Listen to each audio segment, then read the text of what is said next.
Oye País, buenas noches, Oye País, yo soy Rudy González, gracias por su compañía en esta hora, como cada noche, aquí por Color Visión, analizamos los temas de interés nacional e internacional. Qué bueno que me acompañan en esta hora para conversar sobre los temas interesantes, importantes de la vida cotidiana, de la vida nacional e internacional. El Código Penal ya es un hecho, está promulgado. El giro a la izquierda, hoy comienzan a poner las multas en el parqueo y el giro a la izquierda va avanzando. Los feminicidios, un escándalo realmente, lo que está pasando en los últimos días en República Dominicana. Mucha droga, 18 toneladas en 6 meses incautadas. El caso del periodista Eduardo Ramírez del periódico El Nuevo Diario, un tema interesante que me voy a detener a comentar un poco. Haití, el secuestro de varias personas, entre ellos una monja,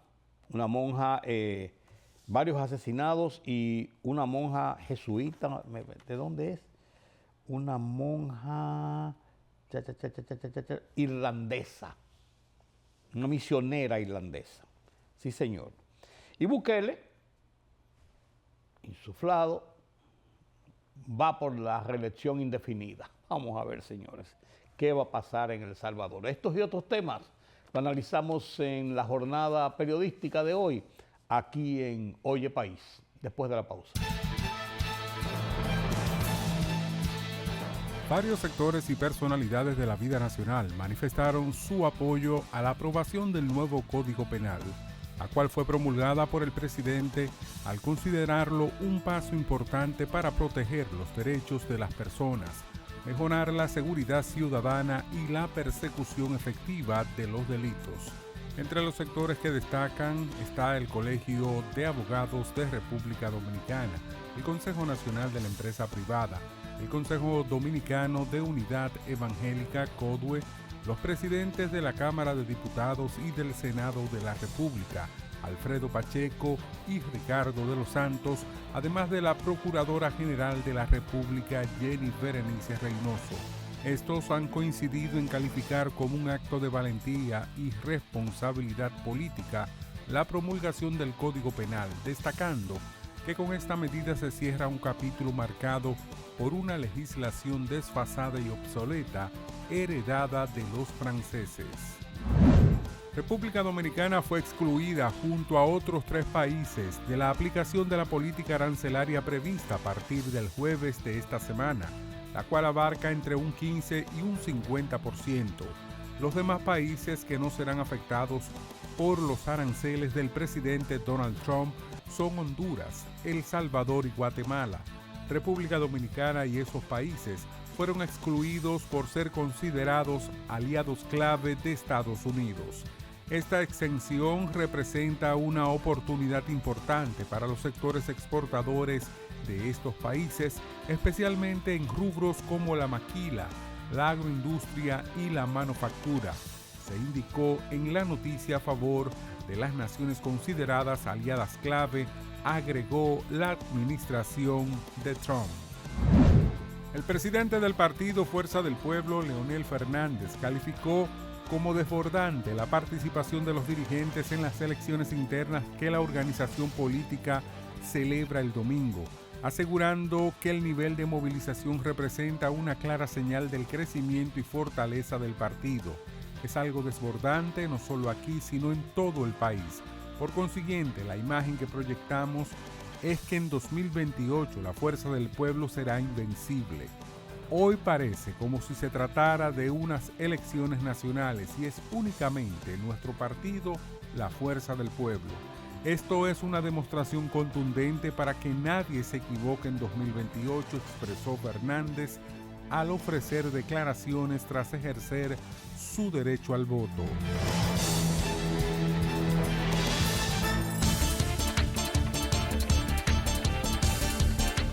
El Kremlin de Rusia advirtió hoy a Estados Unidos que en una guerra nuclear no puede haber vencedores, después de que el presidente norteamericano Donald Trump anunciara el despliegue de 2 submarinos nucleares en respuesta a una supuesta amenaza rusa. En una guerra nuclear no puede haber vencedores. Este es seguramente el principal postulado por el que nos guiamos, manifestó Dmitry Peskov, portavoz presidencial, en su rueda de prensa telefónica diaria, en la que llamó a la cautela al hacer declaraciones sobre los arsenales nucleares. Cientos de exoficiales israelíes firmaron hoy una carta en la que exigen al presidente de Estados Unidos, Donald Trump, que presione al gobierno de Israel para que ponga fin a su ofensiva en la Franja de Gaza. Tu credibilidad ante la mayoría de los israelíes eleva tu habilidad para influir en el primer ministro Netanyahu y su gobierno en la dirección correcta, aseguran los oficiales en la misiva, que comienza con el llamado "Termina la guerra". En Kenkov, cerca de la capital de Haití, Puerto Príncipe, las bandas armadas siguen imponiendo su ley.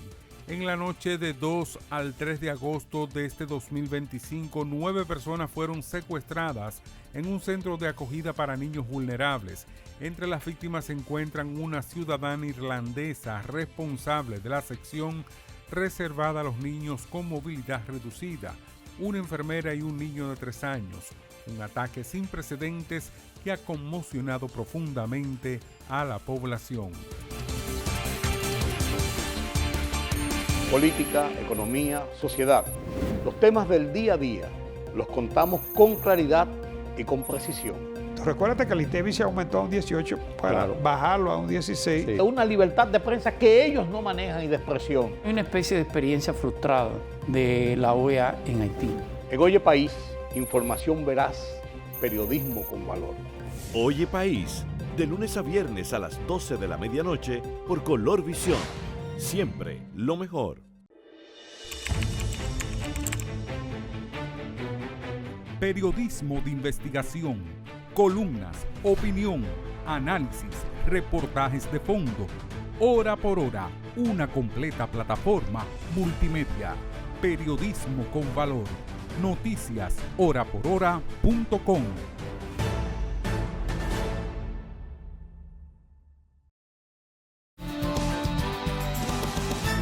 El presidente Luis Abinader promulgó este domingo la ley que establece el nuevo Código Penal de la República Dominicana. Creo que es un paso importante, un paso trascendente en la vida institucional del país.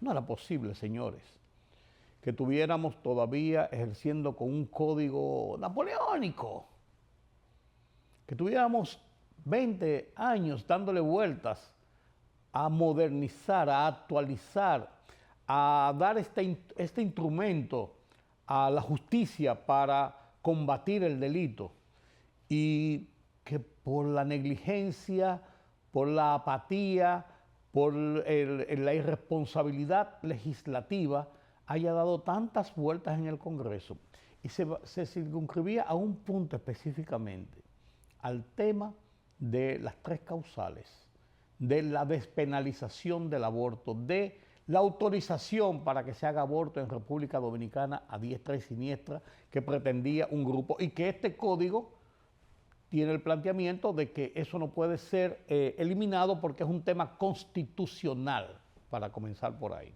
Además, un tema moral, pues eso ya son otras cosas, estamos hablando de parte legal.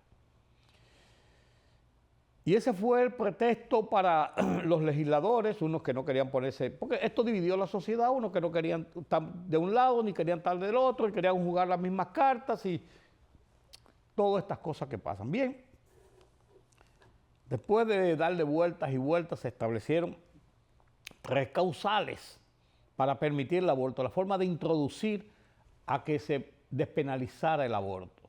Pero finalmente el código, con todo y lo que se habló y las cosas y las acusaciones que se hicieron y las malquerencias y las amenazas y todo esto, el código se aprobó y se aprobaron con una de las 3 causales, la que establece que si está en peligro la vida de la madre, procede a autorizar un aborto.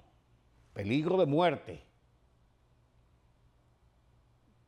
Hay que hacer un aborto o muere la madre, porque además de eso va a ser inviable también el ser viviente, el niño por nacer. Pero el código contiene una serie de puntos importantes para enfrentar la lucha necesaria contra el delito que no podía postergarse por una sola razón. Es lo que está pasando, por ejemplo, con el Código Laboral. El tema de la cesantía fue el nudo gordiano y de ahí se abrió un abanico de otras cosas que no estaban dentro de las discusiones y dentro de los consensos que se hicieron inicialmente en el seno del Comité Nacional no de salario, el Comité Nacional de Trabajo, tripartito que lo componen el empresariado, los trabajadores y el gobierno.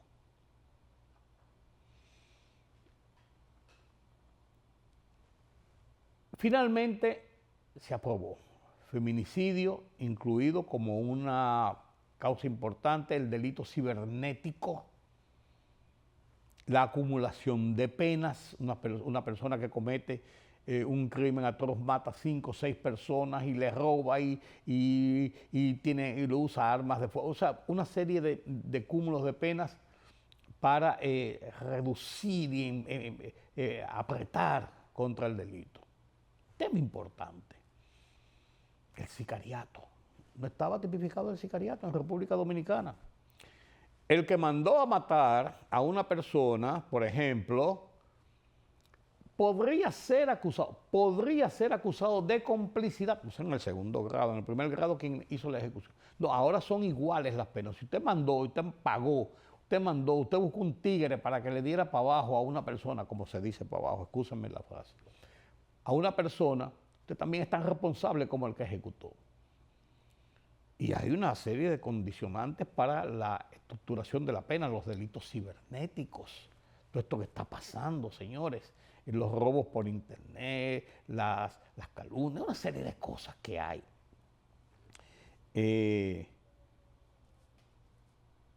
Creo que este código, con virtudes y defectos, como han dicho muchos abogados y expertos, es un paso de avance. Jenny Berenice, la Procuradora General de la República, lo saludó a palmas batientes y dice que realmente le da un instrumento a la persecución del delito, un instrumento importante, fuerte, para hacer más duras las penas, pero al mismo tiempo para hacer al Ministerio Público más fuerte y provocar una mayor disuasión en el delito por esto de la acumulación de penas y por otros delitos que estaban ahí en el aire dando vueltas.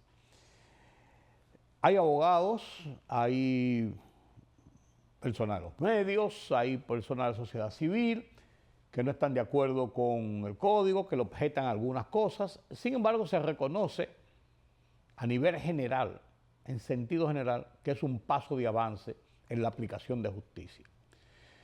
El código entra en vigencia dentro de un año. ¿Por qué entra en vigencia dentro de un año? Porque esto hay que adaptarlo a los jueces, a los fiscales, a los abogados. Tienen que conocer de todo lo que este ensamblaje del sistema procesal, de la aplicación de las penas, de la consistencia del delito, de los nuevos delitos. Entonces, tienen que tomar conocimiento, no es simplemente leerlos, hay que estudiarlo, hay que ver cómo se va a aplicar una serie de modalidades nuevas en este código. Entonces, en ese sentido, es lógico, en este sentido, que se dé un tiempo para poder adaptarlo y no llegar allí a un tribunal, por ejemplo, o a la elaboración de un expediente o a la elaboración de una estructura de defensa de una persona sin tener conocimientos de esto, a ver qué pasa en el tribunal. Y a lo mejor con jueces que no lo conocen tampoco y dicen, ¿cómo voy a aplicar esto? Déjame ver, según puede ser, depende.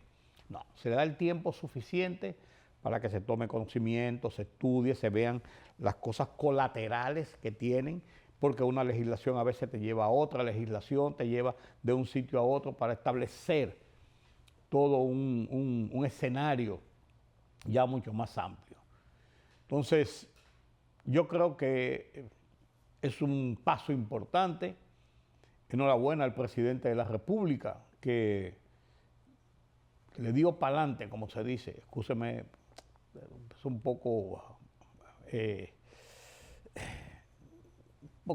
rústico en esto, pero la promulgó porque había todo esto de que si la primera dama había firmado una carta y sus hijas que no estaban de acuerdo con el tema principalmente de la defensa de las mujeres, de los niños, el tema de las 3 causales. Y él dijo muy claro, bueno, ese es su derecho, es su derecho. Y también quisieron hacer papillas, por ejemplo, con lo que dijo el presidente de la Cámara de Diputados, que dijo que no se sentía bien con que la primera dama firmara esta carta y las hijas del presidente, pues ese también fue su derecho al él decir que no se sentía bien.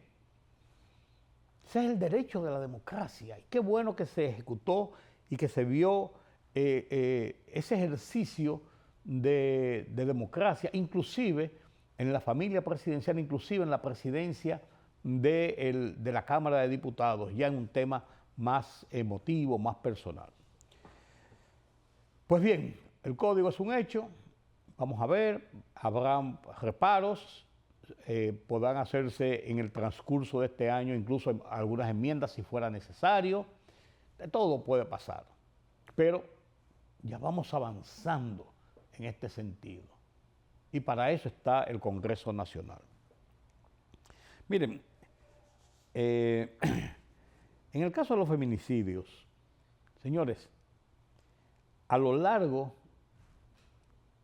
de una semana ha habido 7 feminicidios y 5 de ellos con suicidios de la persona que los cometió, incluyendo heridas a otros miembros de la familia, una suegra, una niña, todo esto. 21 feminicidios en los últimos 4 meses. 8 solamente de esos 21, 8 solamente en el mes de julio. Y es un tema de estudios, un tema de qué hacer. Usted me dirá, ¿qué hacer? ¿Cómo podemos evitar los celos de un hombre en el seno de un hogar? ¿Cómo podemos evitar los arranques de ira o de violencia en un momento determinado en la vida de una pareja o de una expareja incluso? ¿Cómo podemos evitar el acoso de una persona y la decisión de una persona de quitarle la vida a la que fue su pareja porque está en un proceso de desamor?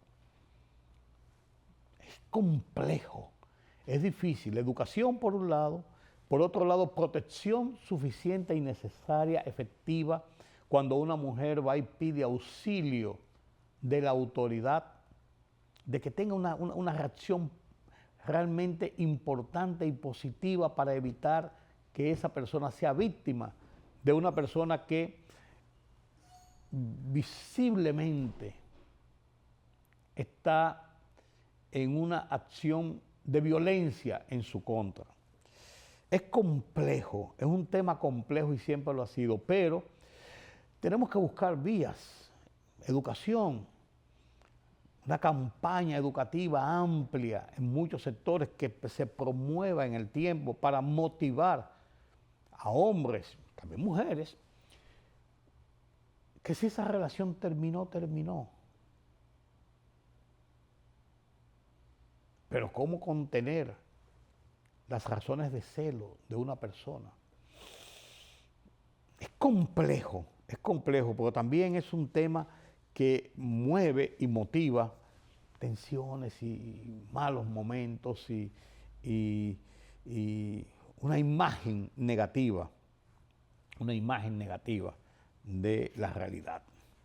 Miren, se está aplicando el tema del giro a la izquierda ya en la avenida Abraham Lincoln, la tercera vía importante del polígono central que se está procediendo con este sistema en el último mes. Y hay que ver en el paso de los días realmente si esto contribuye realmente, como se ha hablado, a solucionar, a aminorar, a paliar, en cierto modo, el caos en el tránsito, los entaponamientos, las violaciones a las leyes de tránsito. Que, por ejemplo, hay un tema importante. Este lunes, el Intran y la DGCET procedían, lo habían anunciado, a multar hasta con 5,000 pesos, señores, a una persona que se parqueara mal en el polígono central en una zona donde no se permite parquear. Una aberración, porque yo digo que la autoridad está poniendo multas sin resolver el problema de dónde parquearse la gente, con un problema que ellos han agravado dando permisos para la construcción o la conversión de una vivienda en un negocio donde acuden 20, 30, 40 personas y entonces no tienen dónde parquearse que no sea en la calle. O sea, si la autoridad es parte del problema, la autoridad tiene primero que resolver la parte de su problema para poder aplicarle la ley al ciudadano. Porque si no, ¿qué va a hacer la gente? ¿Se va a poner el carro en la cabeza? ¿Dónde lo va a parquear? Si no hay parqueo. Si las calles son de temer por la gente, cada vez que le pasa un motorista se espanta. Si las aceras no sirven.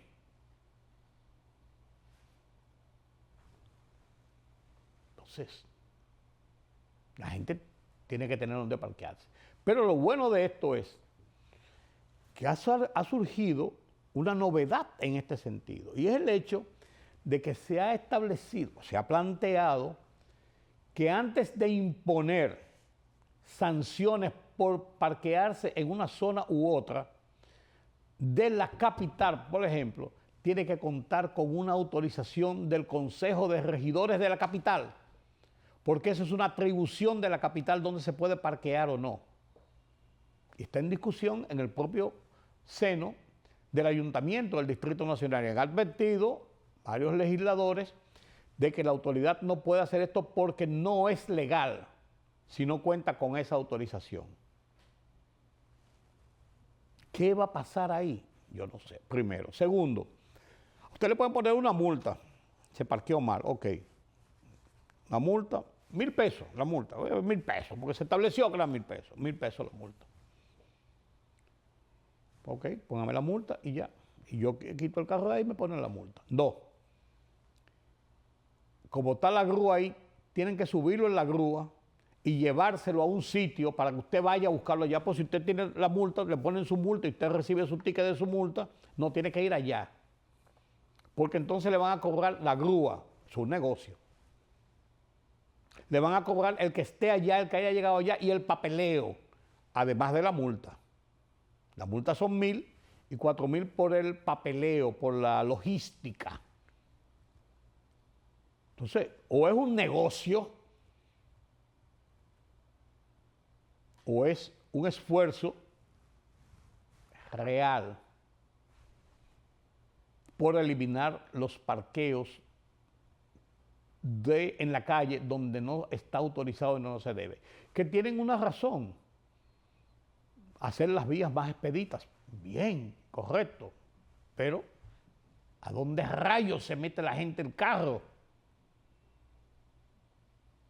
Para ir a hacer una diligencia, para ir a visitar a una gente, para lo que sea. Para ir a uno de los negocios que la autoridad autorizó que se pusieran en esa zona. Colegios, restaurantes, boutiques, plazas comerciales, un montón de cosas. Clínicas, de todo.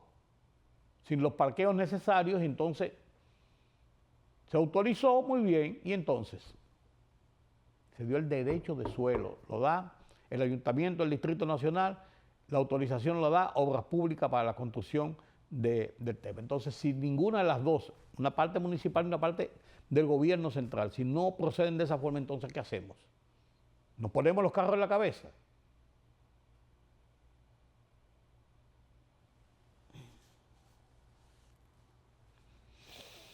Miren, en el caso del periodista Eduardo Ramírez, que quiero comentar, el periodista del Nuevo Diario, fue arrestado a la medianoche, pasada la medianoche, del miércoles de la semana pasada en el Centro Olímpico Juan Pablo Duarte, junto con 2 amigos que estaba allí. Él dice que estaban haciendo ejercicios, que una gente le dio unas piedras, que se yo dije cuánto, y llegó una patrulla y los arrestó.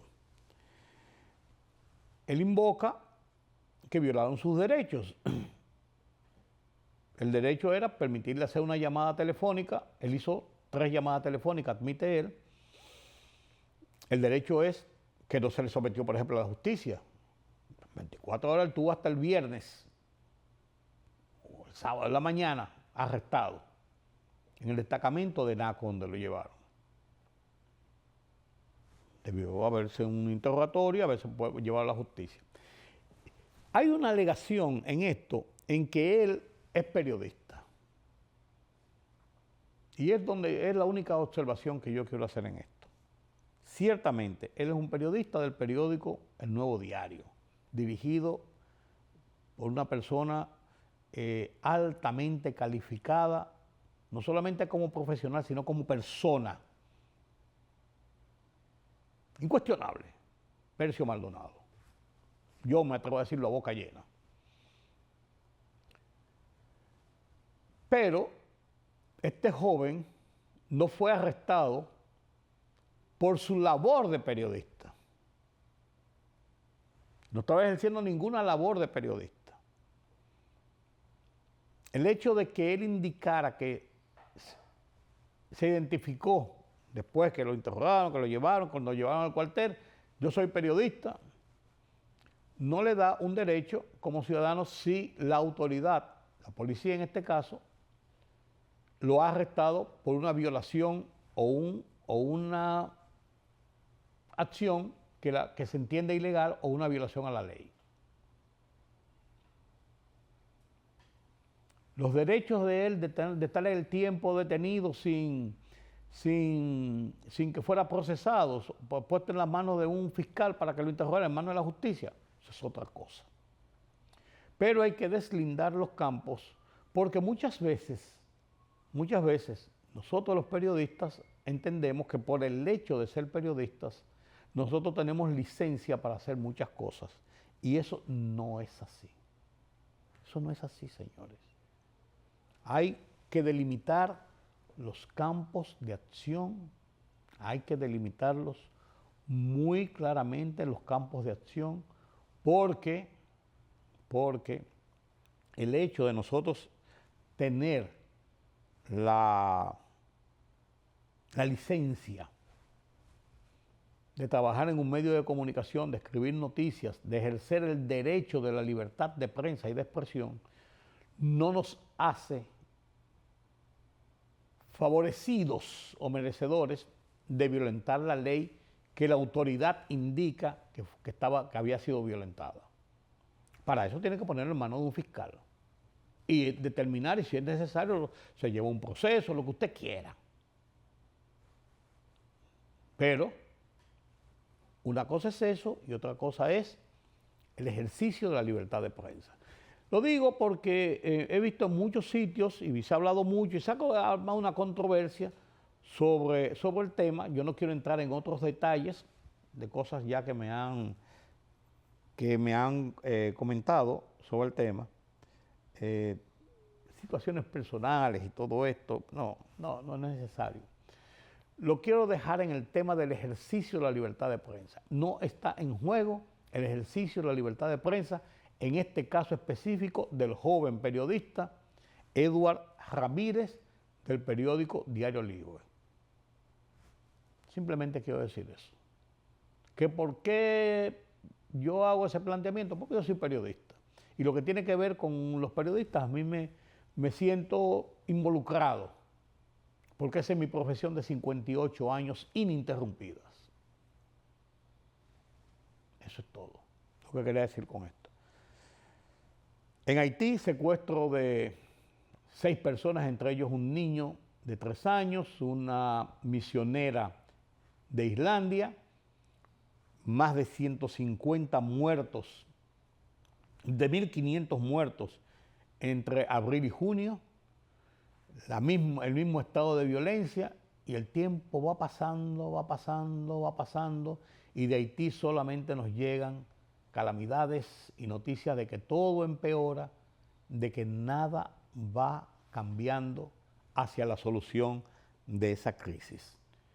Y en otro orden, Nayib Bukele logró que el Congreso de su país, de El Salvador, votara en una enmienda constitucional en la que permite la reelección ininterrumpida. No había reelección. Él logró una reelección con una modificación constitucional. Él fue presidente Bukele entre el 2019 al 2024 y del 2024 está ejerciendo su segundo mandato después de la reelección. Se extendió de 5 a 6 años el mandato constitucional en esta reforma y se elimina la segunda vuelta y se establece la reelección indefinida. Pretende Bukele, un joven de 40 años, 40 y tantos años, perpetuarse en el poder. Esto no es bueno. Esto no es bueno. Esto no es bueno. Veamos los ejemplos. Veamos los ejemplos. Permítame la pausa.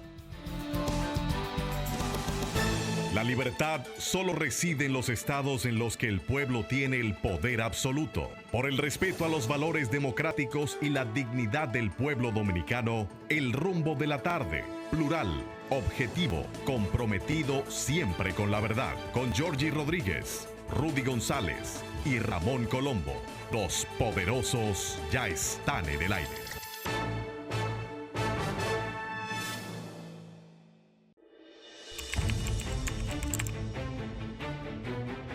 Periodismo de investigación, columnas, opinión, análisis, reportajes de fondo. Hora por hora, una completa plataforma multimedia. Periodismo con valor. Noticias horaporhora.com.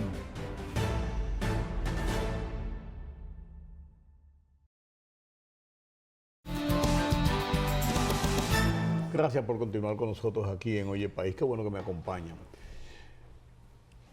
El presidente Luis Abinader dijo en la última semanal, a propósito de una pregunta periodística, que el gobierno contempla para el año próximo sacar una partida del presupuesto nacional para dedicarla a los programas de asistencia, de apoyo, de ayuda a niños y personas con problemas, síndrome de Down, déficit de atención, síndrome de Asperger, todo este comportamiento que sufren muchas familias en República Dominicana y en el mundo, pero en República Dominicana, y nos aterrizamos aquí, porque no es un tema de una persona que tiene la condición, sino que eso abarca a la familia, el entorno, los amigos, a todos los niveles.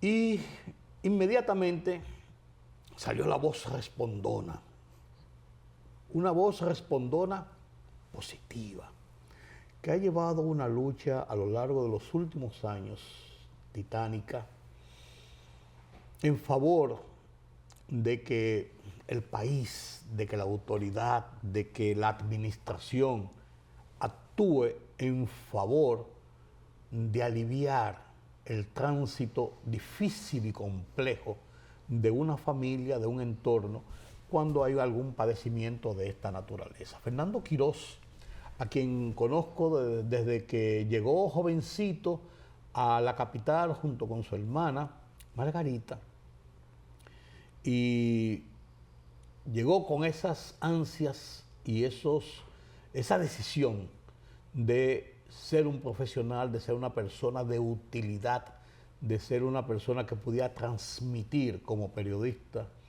los episodios y los hechos importantes del país.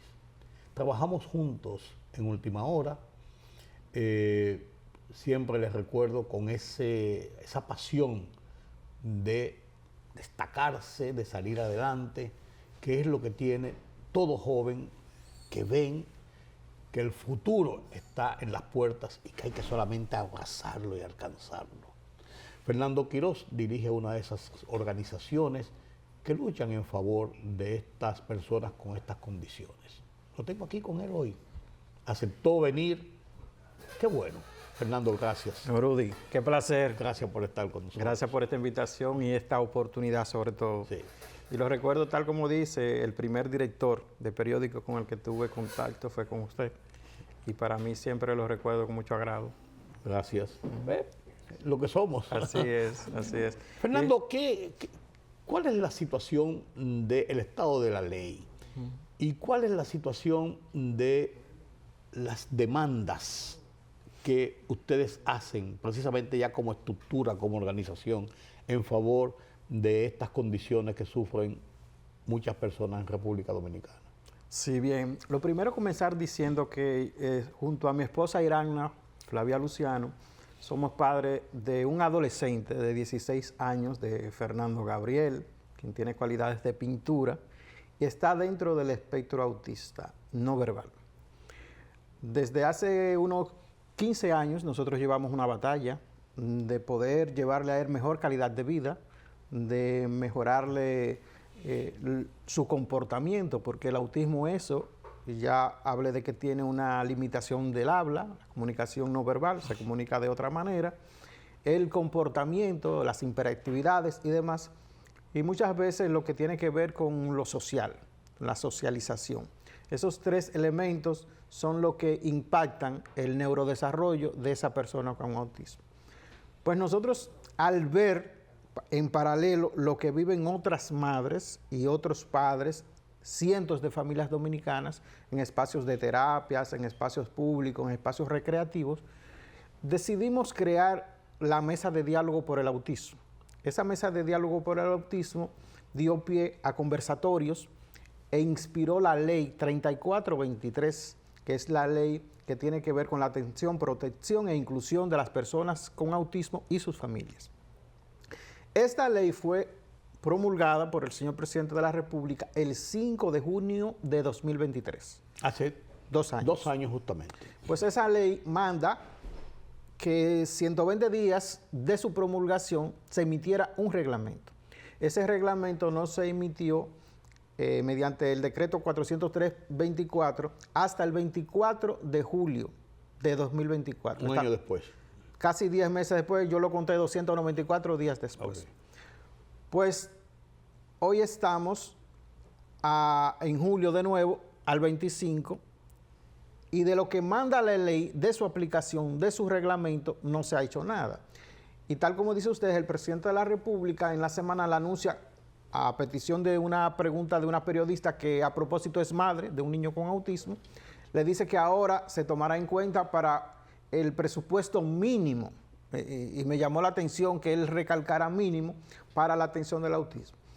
Pero más que no se ha aplicado la ley en ninguna de sus letras 2 años después, y mucho menos se ha dedicado un centavo para su aplicación, lo que me llama de la atención es que el señor presidente de la República esté hablando de asignación de un presupuesto cuando la ley y su reglamento manda es que las instituciones que tienen que ver con esta aplicación hagan los apartados o su capítulo presupuestal para aplicar esa ley. Estamos llamando Ministerio de Educación, ¿cuáles son esos? Salud Pública, Infotet, el CONADIS, que es el organismo rector del tema de discapacidad en el país, y ahí intervienen Industria y Comercio, Ministerio de Trabajo, otras instituciones. ¿Por qué?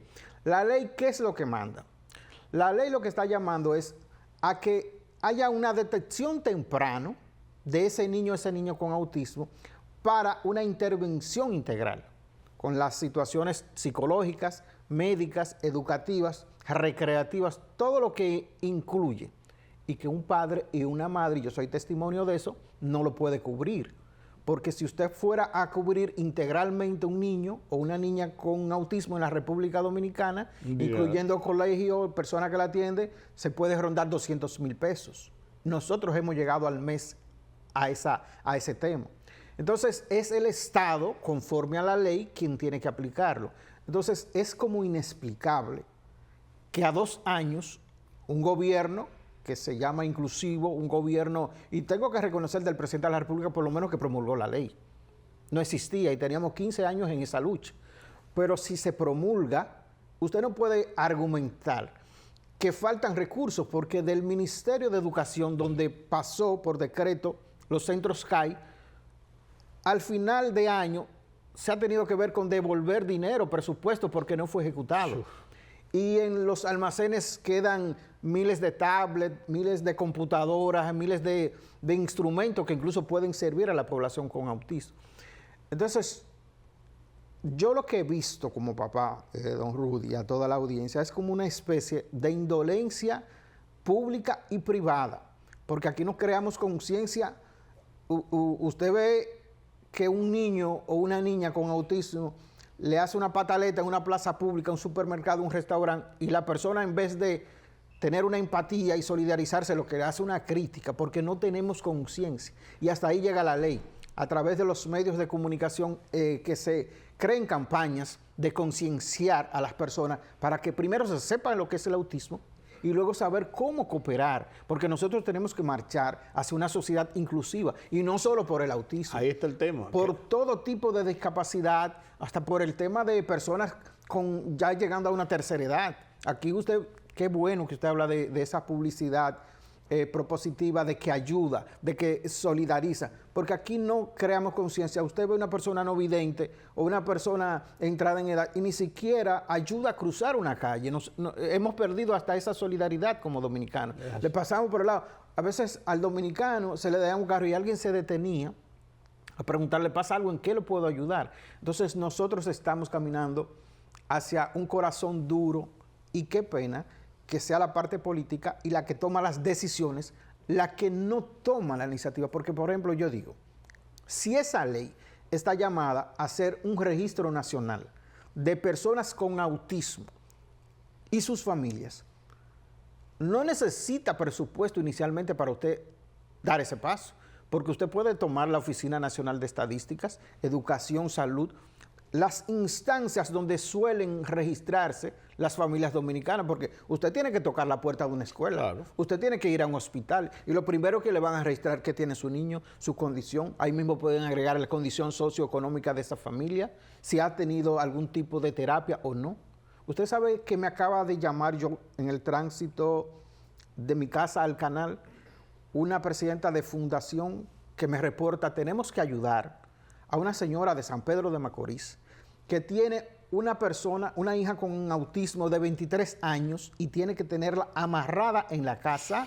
Terrible. Porque ella no tiene medicación, y dice ella no tiene cómo trasladarse a Santo Domingo, e incluso en el pueblo, en San Pedro de Macorís, si tuviese que trasladarse a un lugar, tiene que pagar un taxi que no tiene, porque la joven se le tira de la motocicleta, si es un motor donde van, y le arrastra los pies. Entonces estamos viviendo, hablando de un caso, yo le puedo a usted relatar decenas de casos, del Ceibo, de San Cristóbal, del Cibao, del Sur Lejano. Porque ahora mismo, ¿qué es lo que tiene el Estado? Y qué bueno que lo tiene. 4 centros CAI, desbordados totalmente. Y hay que verse en esa situación, Fernando, para uno no entender, sino sentir el rigor de eso que pasa a una familia, un entorno. Todo el que ve de alguna u otra forma tiene esa incidencia. Y el trayecto es el siguiente, don Rudy. Si ese niño a los 11 meses, al año y meses, deja de balbucear, deja de mencionar 2 o 3 palabras, como dicen, deja de presentar la sonrisa social, no responde por su nombre, ya hay una alerta, y el pediatra tiene que decirle a la madre, algo pasa. Algo pasa, y podría estar dentro de ese espectro. Pero cuando ese niño va creciendo a los 3 o 4 años, que necesita esas terapias, que necesita terapia conductual del habla, ahí puede estar la diferencia entre ese momento y el resto de su vida. Y que está demostrado que funciona. Claro. Pero usted sabe cuál es el dolor de cabeza grande en este país para las familias con autismo, que no encuentran un espacio educativo donde tener el niño. Si lo inscriben a las 2 semanas, incluyendo centros que dicen que son de élite inclusivo, están llamando al papá, que el niño no se integra, que el niño no socializa. Dice, pero yo te dije que tiene autismo. Es como el terapeuta, que aquí hay cosas que decirle también. Aquí está montado un circuito de negocios que ofrecen servicios a una población con discapacidad, que lo que están cometiendo es estafa. Que te agarran un niño por media hora y dice son 2,000, 3,000 pesos. Y no te ofrecen el servicio que deben ofrecer. Entonces nosotros estamos, pero yo hablaba del sector público y privado, con corazón duro y no creando una conciencia de una necesidad, porque como usted, sabiendo que no me puede resolver un problema, me está cobrando un dinero, hasta cierto punto es una estafa. Claro. Y los grandes centros que están certificados, que te pueden dar un servicio. Yo tengo una cotización de hace menos de un mes, que uno de los montos mensual son 98,000 pesos para atenderte al niño. 98,000 pesos. mensuales. No mensuales, para atenderme al niño en una terapia. Que me funcionaría como una especie por hora de colegio, de atención, ver lo que tiene, un monitoreo. Pero ¿qué pasa con el niño privado? 98,000 pesos, usted se lo puede decir a Dios eso. Sí, sí. Y yo lo tengo certificado. Terrible. Pero ¿qué pasa con el niño cuando va a la adolescencia? Porque aquí hasta lo CAI dice que hasta los 12 años. La atención. Eso te iba a preguntar, ¿hasta cuándo es el CAI? Ellos no son personas después de los 12 años. Sí. ¿Qué yo hago en mi casa con mi muchacho? El mío, gracias a Dios, yo lo tengo en pintura. Yo digo, bueno, de eso va a vivir y manténlo en broma. Manténlo a nosotros luego de tu pintura. Pero si no se crean las condiciones para que Infotec, de acuerdo a la actitud de ese muchacho o muchacha, pueda tener, porque hay algunos que llegan a las universidades y se gradúan, claro. Pero tiene que haber las flexibilidades incluso de los currículos y la conciencia de los maestros y los tutores para ayudarlo a llevar, porque hasta el tiempo, ya está medido, UNIBE lo está haciendo y otras universidades privadas, desde que hay un niño en una aula con una discapacidad, hay una alerta al maestro, ponle atención. En la Ucamaima, te comento, en Ucamaima hay un centro de inclusión. El centro de inclusión. No solamente eso, un centro de inclusión que le da un seguimiento y tiene monitores sombra, lo que le llaman monitores sombra, para darle seguimiento y todo lo que pasa con ese niño, día por día, semana por semana, mes por mes, evaluación por evaluación de notas y todo, tiene que llevar un reporte al centro de inclusión porque es un departamento de la Ucamaima. O sea, no es que hay dos gente que se ocupan, no, hay un departamento en la Ucamaima que le dan seguimiento y le dan ¿cómo decirte? Apoyo continuo a la familia con ese. Porque muchas veces, hasta en un examen, no es lo mismo el tiempo que usted le va a dar a una persona así típica que a otro. Así mismo es. Entonces, no, con ese teme la paciencia. Sí, así mismo y entonces, la vara para medir eso es diferente. Entonces, ahí es que queremos llegar. Para que haya equidad, darle a lo que no tiene el otro, tiene que haber inclusión. Claro. Entonces, nosotros estamos viviendo eso. ¿Qué va a pasar con los adultos con autismo? Por eso lo de la ley, para que haya un espacio donde vivir, porque el drama llega a los papás, a la mamá, el sufrimiento, que entran en depresión, un tema de salud mental, porque a veces los muchachos sufren menos que los papás. Ellos están en un mundo. Si no se dan cuenta de lo que pasa. No se dan cuenta. Pero cuando le llega la adultez, entonces tienen que enfrentar sus propios problemas, sus los desafíos. Entonces, ahí sí es verdad que si no están preparados debidamente para eso, ahí sí es verdad que la cosa. Entonces nosotros hemos hecho ese 360 de lo que es una familia, una condición con autismo, desde que hay una alerta, hasta la adultez. Entonces, está llamado el Estado a responder, pero con voluntad política y con acciones, porque lo que ha habido hasta el momento es una indolencia. Pero uno se queda incluso en shock. Yo me supongo que mucha de la gente que nos está viendo piensa lo mismo que pensamos nosotros aquí. ¿Cómo es posible? Eso no es increíble. Eso como que no Eso tiene... como que usted lo dice. Sí, como que no te lo creen. Y usted sabe qué, en ningún momento, ninguna instancia oficial ha salido a decir qué está haciendo, qué fase lleva. Nadie lo ha dicho.